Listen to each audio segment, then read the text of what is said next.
Hello and welcome to the news in English from Đồng Nai Radio and Television Station. Here are the main contents of today's news.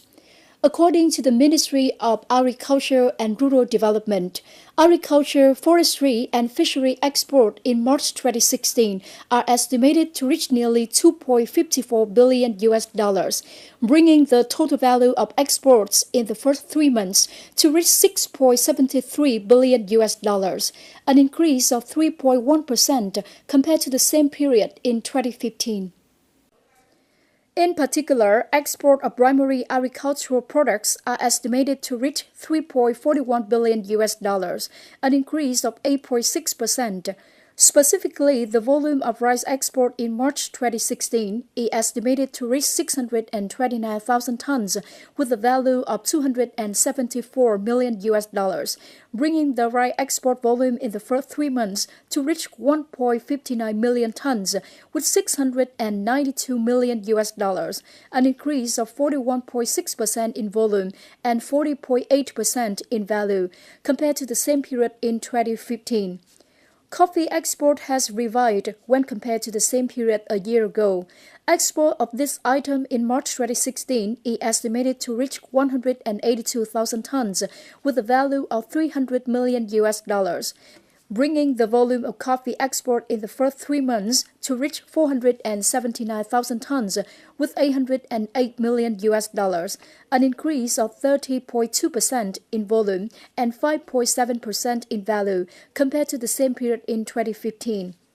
Seafood export has also recovered. Seafood export value in March 2016 is estimated to reach $481 million, bringing the value of seafood export in the first 3 months to reach nearly $1.36 billion, increasing by 1.7% compared to the same period in 2015. The United States, Japan, China, and South Korea are 4 top import markets of Vietnam's aquatic products in the first 2 months. Notably, the export of wood and wood products has a significant decrease. The export value of this commodity in March 2016 is estimated to reach $548 million, bringing the export value of wood and wood products in the first 3 months of the year to reach $1.49 billion, decreasing by 1.4% compared to the same period in 2015.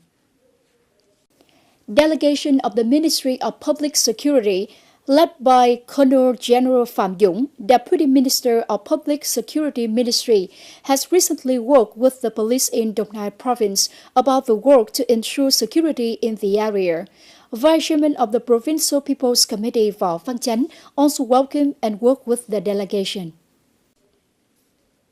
Reporting to the delegation, Colonel Huỳnh Tiến Mạnh, Director of the Public Security Department in Đồng Nai, said, in 2015 and the first 3 months of 2016, the Public Security Department has implemented many solutions in order to continue decreasing criminal offense, increasing the rate of investigations, advising the Provincial Police Committee, the Provincial People's Committee to focus on direction and mobilize the strength of the whole political system in preventing crimes, improving the efficiency of social prevention, ensuring local security and order.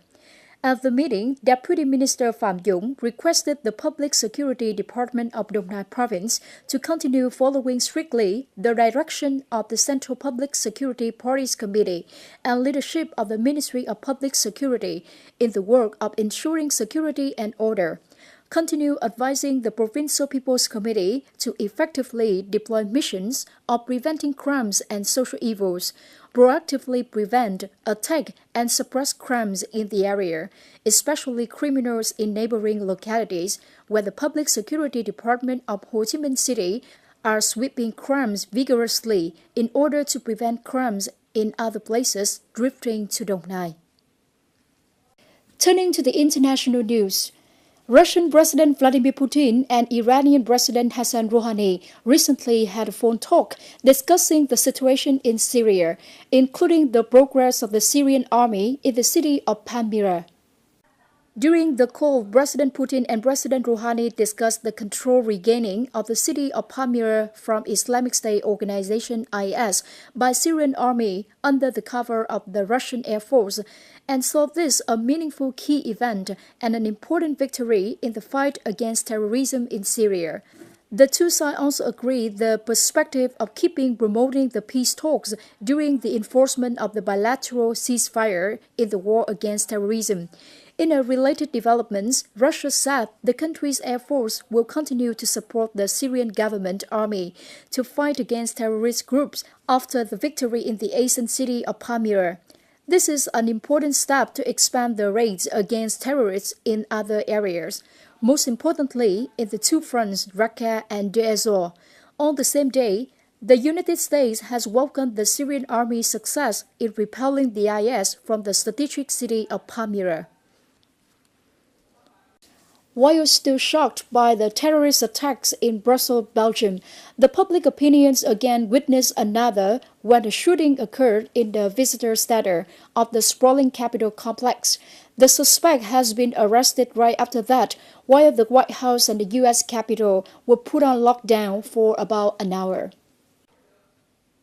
According to sources from the U.S. police, the guard team at the visitor center in the U.S. Capitol has shot a man carrying a gun and seeking to pass security checkpoints. Being blocked when the alarm bells rang, the man pulled a gun and was shot down by the police. Immediately after the incident, the entire White House and the U.S. Capitol were put on lockdown, but that was soon lifted. Capitol Hill Police Chief Matthew Verderosa confirmed the incident was the act of a single individual, not a terrorist attack. The suspect was identified as Larry Russell Dawson, about 40 years old, who comes from the state of Tennessee and has visited the U.S. Capitol for many times. This person used to be arrested for disturbing a U.S. House of Representatives session in October 2015.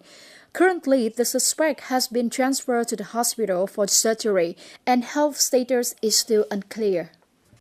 That's all for the news in English for today. Thanks for joining us and goodbye.